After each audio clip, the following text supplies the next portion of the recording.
Pros section का lesson 3, chapter का नाम क्या है? Pinch of snuff.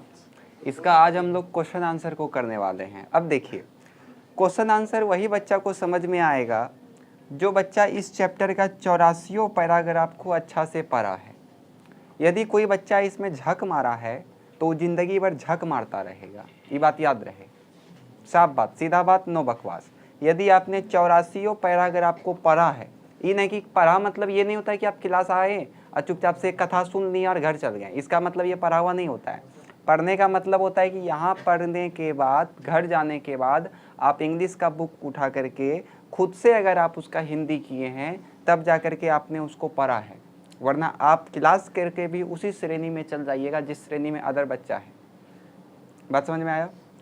तो मेरा तो कर्तव्य है कराना, सिलेबस कंप्लीट करना था, हमको तो कराना ही पड़ेगा, फिर चाहे आपको याद हो या ना हो, बाकी आपका इच्छा है। और दूसरा बात, इंग्लिश को हल्का में मत लीजिए। तीसरा बात, इंग्लिश हिंदी ही आपका नंबर डिसाइड करेगा। चौथा बात, जो बच्चा इसका वर्ड मीनिंग याद नहीं किया है वो भूल जाइए कि उसका इंग्लिश में 60 से भी ऊपर आएगा। 35, 40, 50 इतना में संतुष्ट कर लीजिए, बात समझे। और बिहार बोर्ड में अगर किसी बच्चा का 350 से नीचे आ रहा है फिलहाल, वो समझिए फेल है। अगर किसी भी बच्चे का भी 350 से नीचे आ रहा है वो समझिए फेल है। क्यों? उसके पीछे का कारण है, ऑब्जेक्टिव 100 को कर दिया है, 50 को मारना है चुन करके, हर चीज़ 50% कर दिया है। उसके बावजूद भी यदि आपका 70% आता है तो वो समझिए फेल का श्रेणी में ही है। लेकिन खुशी मनाने के लिए तो बात ही अलग है ना। तो खुशी मना सकते हैं कि फर्स्ट किए हैं हम, वो तो बात की बात है। किसी का गलती से आ गया तो वो तो अलग की बात है, बोर्ड का गलती से अगर उसका आया तो वो अलग बात है। लेकिन अगर कोई लिखा ही नहीं है और उसका 350 से कम आया है फिलहाल अभी के टाइम में, पहले क्या होता था उससे हमको मतलब नहीं है, अभी के टाइम में जब से 100 ऑब्जेक्टिव किया है तो बड़ा दिक्कत है। बात समझ में आया? और क्वेश्चन आंसर अभी जो हम करवाएंगे इस लेसन का, तो बस वही बच्चा को समझ में आएगा। समझ में तो सबको आ जाएगा, इतना गारंटी हम जरूर देते हैं, समझ में सबको आ जाएगा क्वेश्चन आंसर, हम उस तरह करवाएंगे ही। लेकिन पूरा क्लियर नहीं हो पाएगा आप लोग का। इसलिए जो क्लास नहीं किया है वो ईमानदारी से जाकर के 84 वीडियो को देख लीजिएगा। शायद 8 पार्ट में गया है वो, तो 8 पार्ट आधा घंटा का है वो मैक्सिमम, उसको जाकर के बढ़िया से देख लीजिएगा, तब जाकर के और अच्छा से समझ में आएगा। बात समझे? तो अब हम लोग पहला प्रश्न को पढ़ते हैं। देखिए क्या कहा जा रहा है पहला प्रश्न में। The news that made the mother happy disturb her son, why were there response so different. Question क्या बोल रहा है पहले आप उसको समझिए। द न्यूज का मतलब क्या हुआ? न्यूज मतलब खबर। मेड द मदर हैप्पी, वो न्यूज मदर को क्या बना दिया? हैप्पी बना दिया। बट डिस्टर्ब हर सन, लेकिन उसका बेटा को उसने क्या कर दिया? वो न्यूज डिस्टर्ब कर दिया। वाई वेयर देयर रेस्पॉन्स, क्यों उन दोनों का जो रेस्पॉन्स था वो डिफरेंट था। क्वेश्चन सबको समझ में आया? एक न्यूज जो किसी को खुश कर दिया तो किसी को डिस्टर्ब कर दिया, आखिर उसका कारण क्या था? तो यही आपको यहाँ पे पूछा जा रहा है। तो इसका कारण क्या था? आप अगर मनोहर की मम्मी को अच्छा से जान रहे होंगे, मनोहर मंगलोस्कर जो लेखक हैं उसके मम्मी जी को अगर आप जान रहे होंगे तो याद करिए, जब नानू काका उसको बिल्ली देते हैं तो उछलने लगती है, नानू काका से बदतंगड़ी करने लगती है कि नहीं? इसका मतलब उसकी जो मम्मी है वो कैसी स्वभाव की है? तो वियर्ड स्वभाव की है। कौन से स्वभाव की है? तो वियर्ड स्वभाव की है। बात समझ में आए? वियर्ड मतलब एकदम विचित्र, छटपटिया। अब समझ में आ गया? और उल्लर मत बोलिए, छटपटिया को छटपटिया पसंद आता है। जब इसका बहन छटपटिया है तो इसका भाई भी क्या होगा? छटपटिया। वो तो आप पूरा का पूरा कहानी में देखिए लिए कैसा कैसा ही दिमाग लगाया, जो कहानी पढ़ा होगा उसको समझ में आ ही गया होगा। दोनों क्या है? छटपटिया। लेकिन जो मनोहर जी हैं यानी कि जो लेखक हैं वो एक क्या है? अंडर सेक्रेटरी हैं। वो इस कहानी में क्या है? Under secretary. अब देखिए अंडर सेक्रेटरी बनता कौन है? तो आईएएस बनता है। और आईएएस कैसे बनता है ये सबको आप लोग को पता है कि कितना पढ़ा लिखा होगा। तो वो उतना पढ़ा लिखा व्यक्ति स्वभाव से कैसा होगा? शांत होगा। आप किसी भी अधिकारी को देखते हैं वो झुझवा के बोलता है, मीडिया वाला देखते होंगे माइक लेकर के ठूस देता है, बताइए। लेकिन वो बोलता है ना जांच हो रहा है, जांच हो रहा है, जांच हो रहा है, मतलब एकदम सिंपल। कौन सा बिहेवियर का है ये सब? एकदम सिंपल। बात समझ में आया हम क्या बोल रहे हैं ना? उसकी, लेकिन उसकी मम्मी कैसी थी, एकदम वियर टाइप की बिहेवियर था उसका, वियर टाइप का पर्सनैलिटी था। लेकिन उसका जो बेटवा था उसका एकदम स्वभाव कैसा था, एकदम सिंपल था। बस यही कारण था। तो अब इसको हम लोग इंग्लिश में किस प्रकार से लिखेंगे, तो सबसे पहले लिखिएगा इट इज़ बिकॉज, क्योंकि nature of the person. Nature of the person मतलब समझ में आया हमने क्या बोला, nature of the person, nature of the person. अब आप दोनों का नेचर बताइए। मदर का जो नेचर था वो कैसा था, वियर टाइप पर्सनैलिटी था, लेकिन जो उसका बेटा का पर्सनैलिटी था वो कैसा था, सिंपल था। उसका बेटा का जो बिहेवियर था वो कैसा था, सिंपल था। बात समझ में आया। इसको लिखना है कैसे, तो लिखेंगे हम लोग it is because of the nature of the person. It is because nature of the person. It is because nature of the person. It is because nature of the person. हो जाएगा यहाँ तक में, it is because nature of the person. बोलिए तब याद होगा, नहीं तो भूल जाइए अंग्रेजी। It is because nature of the person. अब लिखना है आपको कि राइटर्स मदर, या फिर सिंपल ऐसे, the nature of mother, the nature of mother is weird type and Manohar ji and the nature of Manohar ji is simple. हो गया काम खत्म। इसमें आपको 2 नंबर एग्जाम में मिल जाएगा। हम क्या बोले समझ में आया कि ऊपर ऊपर गया, पूरा घूम गया तो आप चैप्टर नहीं पढ़े होंगे और घुस गया पूरा दिमाग तो सबसे पहले इसमें लिखिएगा, ध्यान से केवल सुनिए पहले, it is because the nature of the person. मतलब मुझे it is because nature of the person. It is because the nature of the person. By the nature mother is weird type. By the nature mother is weird type but her son was a simple. बात समझ में आया। बस थोड़ा सा आपको वहाँ पे हम ऐड किए बाय, तो इससे तो कोई दिक्कत नहीं है। क्या बोले हम फिर से समझिए, इट इज बिकाउज, सुनिए पहले सुनिए, it is because nature of the person. हो जाएगा यहाँ तक में, by the nature, by the nature mother is a weird type and her son was a simple. बात समझ में आया। दिक्कत है यहाँ तक में किसी को? अब हमको लगता है सबको याद हो गया होगा। क्लियर है? चलिए इसका उत्तर लिखिए।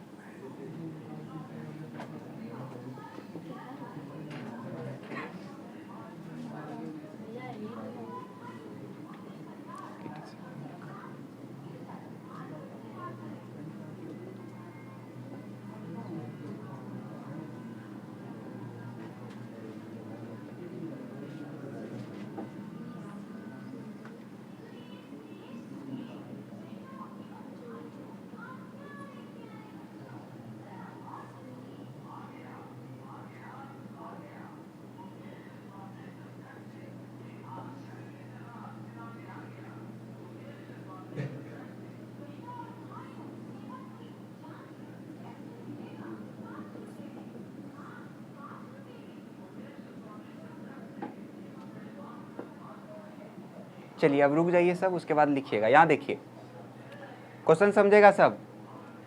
Do you have a similar experience? Question सुनिए, do you have a similar experience? क्या आपके साथ, क्या आपने भी ऐसा एक्सपीरियंस किया है? यस या नो? नो, हमको लगता है सबको किया होगा। पहले तो लिखना बंद करिए जो भी लिख रहा है, और लिखना है तो पीछे बैठ के जाकर के लिखिए।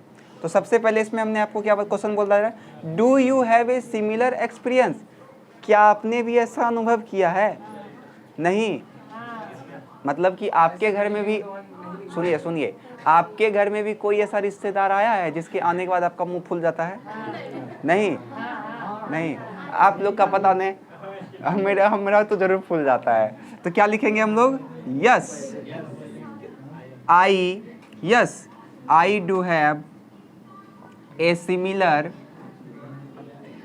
एक्सपीरियंस। अब आगे क्वेश्चन देखिए, has your response to news of the arrival of any guest ever been different from that other member of the family? बताइए क्यों आपने ऐसा एक्सपीरियंस किया? तो ऐसा एक्सपीरियंस तब होता है जब जो गेस्ट आने वाला रहता है, जो रिलेटिव्स आने वाला रहता है, उसका फीलिंग, मतलब वो क्या सोचता है, क्या महसूस करता है, उसका पर्सनैलिटी या फिर उसका बिहेवियर, ये सब आपसे क्या होता है, अलग होता है। तभी ना आप किसी से चिढ़ते हैं। आपका जो दोस्त बनता है वो दोस्त आपका क्यों बनता है? खाने आपका दोस्त आखिर क्यों बनता है? कोई भी अगर आपका दोस्त है तो आप अक्सर गौर करिएगा, चौहार का दोस्त चौहारे होता है, और अच्छा का दोस्त अच्छे होता है, लफंगा का दोस्त लफंगे होता है। गौर किया है ना? तो क्या क्या मिल रहा है? फीलिंग मिल रहा है उसका, पर्सनैलिटी मिल रहा है उसका, बिहेवियर उसका आप लोग अपने भी मत लीजिए, उसका बिहेवियर मिल रहा है, तभी तो वो दोस्त बन रहा है। बात समझ में आया? अगर इस सब में से अगर इस सब में कुछ भी उसका नहीं मिलता है तो नोक झोंक हो जाता है ना। तो बस वही आपको यहाँ पे लिखना है। तो पहले तो हम लोग लिखेंगे yes I do have a similar experience. बात बुझे? आप लोग अपने भी मत ले लीजिएगा। Yes I do have a similar experience, फिर इसमें लिखिएगा, कारण लिखना है, because the feeling, personality, behaviour of relative या guest is different from our या फिर my feeling, personality and behaviour. काम खत्म। बात समझ में आया? एक बार और तो फिर से देखिए। सबसे पहले आपको लिखना है कि yes I do have a similar experience. Clear यहाँ तक में? फिर यहाँ पे लिखिएगा ये कब होता है, तो व्हेन द फीलिंग, तीन चीज याद रखना है, feeling, personality, behaviour. When the feeling, personality and behaviour of guest या relatives is different from our feeling, personality and behaviour. काम खत्म। याद हुआ? एक बार फिर से देख लीजिए। सबसे पहले लिखिएगा yes I do have a similar experience when the feeling, personality and behaviour हो जाएगा of relatives is different from our personality, feeling and behaviour. अब याद हुआ कि अभी भी दिक्कत है किसी को? चलिए लिखिए।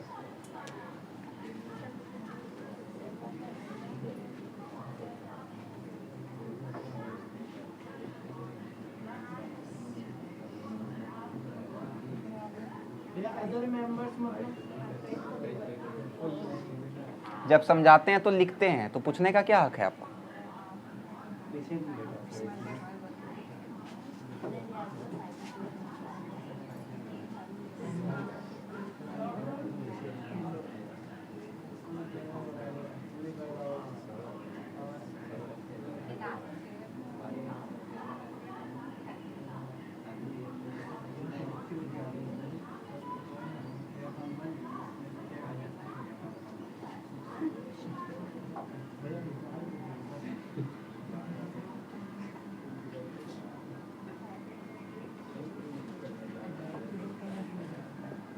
जल्दी लिखिए।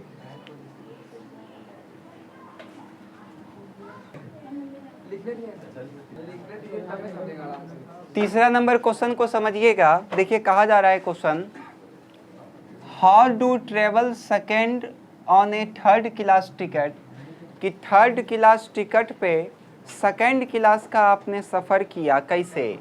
But it was all arrange quite amicably, लेकिन ये सब चीज़ अच्छे से एकदम मित्रता पूर्वक, अमिकेबली मतलब मित्रता पूर्वक व्यवस्थित हो गया। व्हाट अरेंजमेंट, यहाँ पे जो अरेंजमेंट का बात किया जा रहा है, तो arrangement Nanu Kaka is referring to. यहाँ पे अरेंजमेंट का मतलब क्या है, नानू काका क्या बताना चाह रहा है इस अरेंजमेंट के द्वारा? How can such arrangement be amicable, किस प्रकार से ये अमिकेबल हो सकता है इस प्रकार का अरेंजमेंट? तो बताइए, हम आपसे एक प्रश्न पूछते हैं कि नानू काका किस प्रकार व्यवस्था किया होगा टीटी से? नानू काका के पास टिकट है थर्ड क्लास का, आया वो सेकेंड क्लास श्रेणी से, तो बताइए वो किस प्रकार से व्यवस्था किया होगा टीटी से? हाँ, घूस दिया होगा। हाँ, तो यहाँ पे अरेंजमेंट का मतलब क्या है? घूस दिया है, यानी कि ब्राइब दिया उसको, अंग्रेजी में बोलते हैं उसको। बात बुझे? तो इसको किस प्रकार से हम लोग लिखेंगे? शायद नानू काका इस अरेंजमेंट के बारे में क्या बताना चाह रहे हैं? घूस के बारे में बताना, कि उसको हम घूस दे करके सलटा लिए मामला को। बात समझ में आया? तो क्या लिखेंगे इसमें? परहैप्स। शायद का हिंदी क्या होता है? Perhaps. Perhaps Nanu Kaka is referring to bribe. नानू का perhaps Nanu Kaka is referring to bribe हो जाएगा। As an arrangement, as an arrangement. याद हुआ क्या बोलना है आपको? Nanu Kaka is referring to bribe, Nanu Kaka is referring to bribe as an arrangement. बात बुझे? Nanu Kaka is referring to bribe as an arrangement. हो जाएगा यहाँ तक में? But such time, but such time these type of arrangement do not amicably।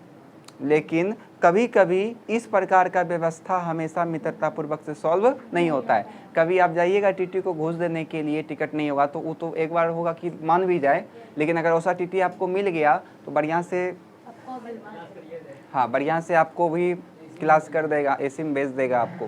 बात समझ में आया? तो किस प्रकार से इसको लिखिएगा समझिए ध्यान से। सबसे पहले आपको इसमें लिखना है परहैप्स, परहैप्स मतलब शायद, perhaps Nanu Kaka is referring to bribe as an arrangement. हो जाए यहाँ तक में? फिर लिखिएगा but such time these type of arrangement, but such time these type of arrangement do not amicable। बात समझ में आया? किसी को कोई दिक्कत है?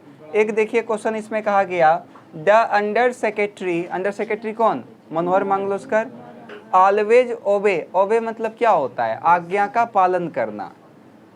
नानू काका, अंडर सेक्रेटरी हमेशा नानू काका का आज्ञा का पालन करता है। उसको बोला कि यहाँ जाना है, वहाँ चले गया, भले थोड़ा नाक धुन के गया लेकिन चले गया। नाक धुना भी तो वो अंदर अंदर धुना। नानू काका को कुछ बोला क्या? नहीं बोला, सारा आज्ञा का पालन वो करता था। अल्थाउट, हालांकि he was never willing to do us, हालांकि वो ऐसा करना नहीं चाहता था। सो क्यों बताइए?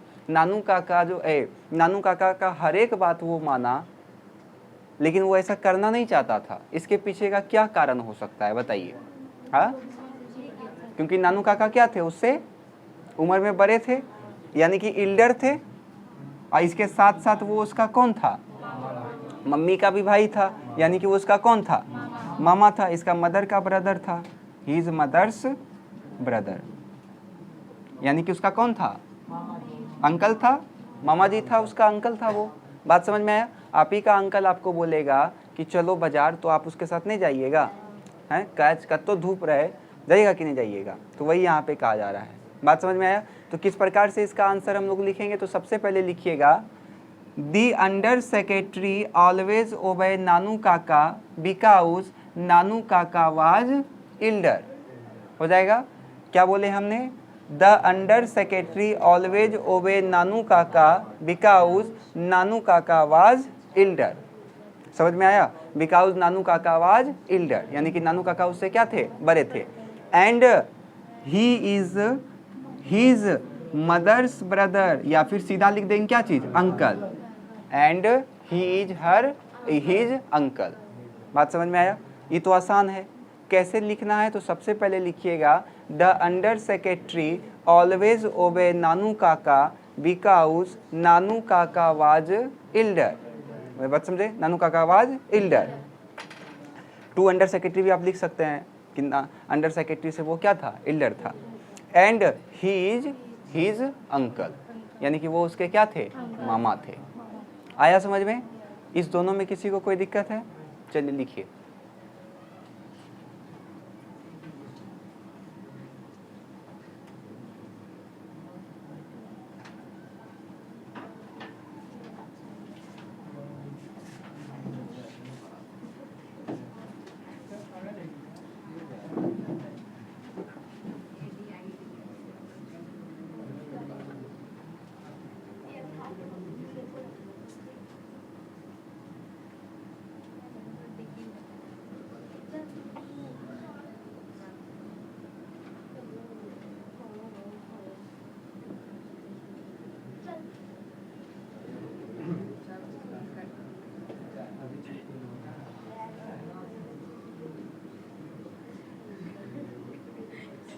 पता नहीं। सुनिए, इसको कैसे लिखिएगा, पहले यहाँ से लेकर यहाँ तक लिख लीजिएगा, फिर यहाँ लिखिएगा।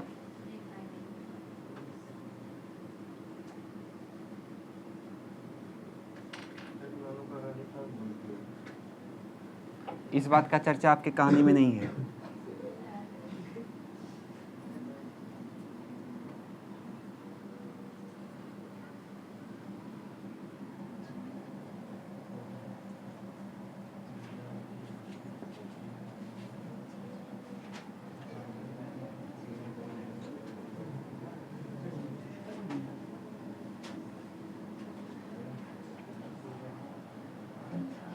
इसमें एक लाइन और ऐड कर देते हैं, who comes to Delhi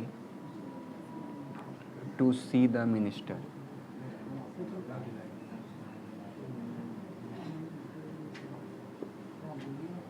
welfare minister.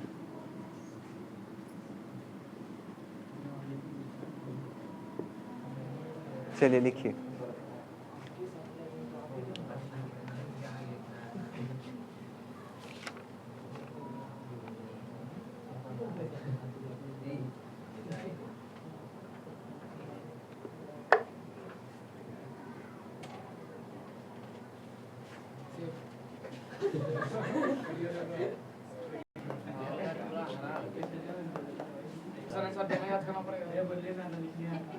पांचवें प्रश्न को ध्यान से समझिएगा। देखिए कहा जा रहा है, this tie and collar business is no good this day, यानी कि ये टाई और कॉलर का बिजनेस इन दिनों अच्छा नहीं है। What did Nanu Kaka mean to से, यहाँ पे नानू काका ये कहने का मतलब क्या है, बात बुझे।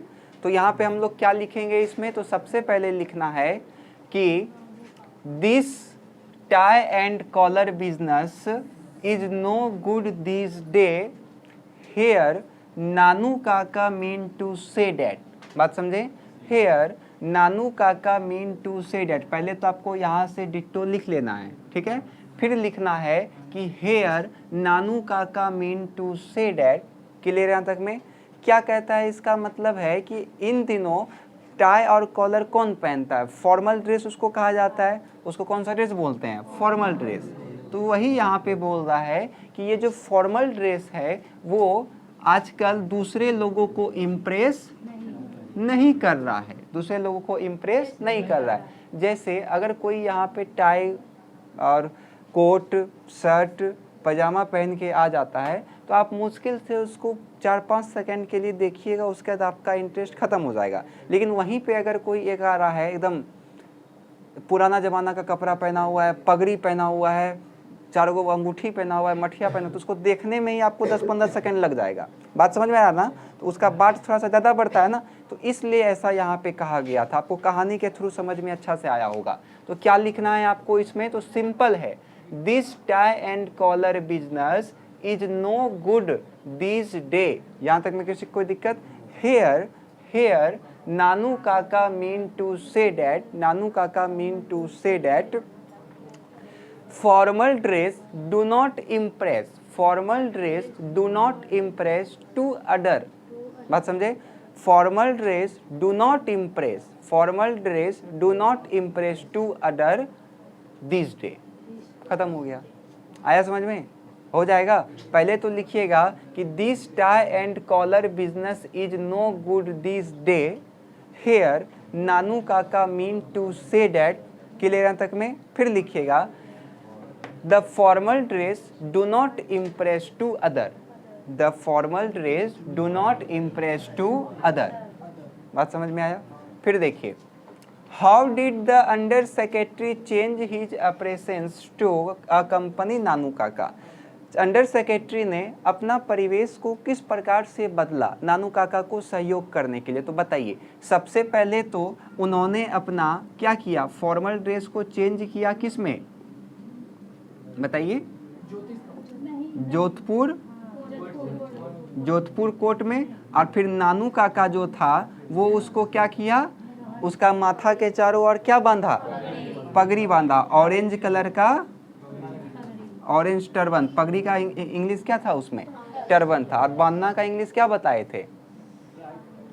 बांधना का इंग्लिश इसलिए बोलते हैं कि वर्ड मीनिंग देखा करिए, टाई बताए थे ना, टाई, बांधना का टाई हो जाएगा। अब देखिए लाइन कैसे बनता है, तो सबसे पहले इसमें लिखेंगे the under secretary leave formal dress, the under secretary leave formal dress, यानी कि अंडर सेक्रेटरी ने अपने फॉर्मल ड्रेस को त्यागा, and change into Jodhpur coat, and change into Jodhpur coat, and Nanu Kaka tied a हग टर्पन, मतलब बहुत बड़ा नारंगी कलर का पगड़ी को उसके अराउंड हिज हैंड, यानी कि अपने माथा के चारों ओर उसको बांधा। आया समझ में? एक बार फिर से सुनिए, सबसे पहले लिखिएगा the under secretary leave their formal dress, the under secretary leave their formal dress, the under secretary leave their formal dress and change into Jodhpur coat, and Nanu Kaka tied a hug orange turban around his head. आया समझ में? इसको आप लोग घर में कम से कम 6-7 बार एक प्रश्न को पढ़िएगा। अगर अभी आपको याद हो जाएगा तो एग्जाम में आपको रटने का जरूरत नहीं पड़ेगा, वरना 10 नंबर का क्वेश्चन आंसर आता है, उसके लिए आपको कम से कम 50 क्वेश्चन रटना पड़ेगा। तो आपके हाथ में फैसला है, ये मत सोचिएगा कि 50 क्वेश्चन रट लेंगे, पहला रटिएगा 10वां भूल जाइएगा, 10वां रटिएगा पहला भूल जाइएगा। बात समझ में आ रहा है ना? क्योंकि पहली बार तो अंग्रेजी आप लोग पढ़ रहे हैं, नर्सरी से लेकर के क्लास 11 तक आप लोग का अंग्रेजी गोल है, और पहली बार आपने इंटर में अंग्रेजी पढ़ना स्टार्ट किया। पहले यहाँ से यहाँ तक लिख दीजिएगा, फिर यहाँ लिखिएगा हेयर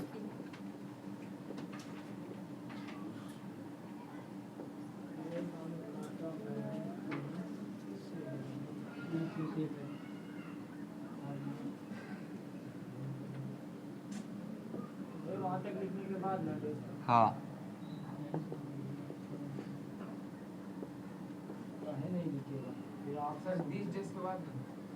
यहाँ से पहले पूरा यहाँ तक लिखे, उसके बाद यहाँ लिखिएगा।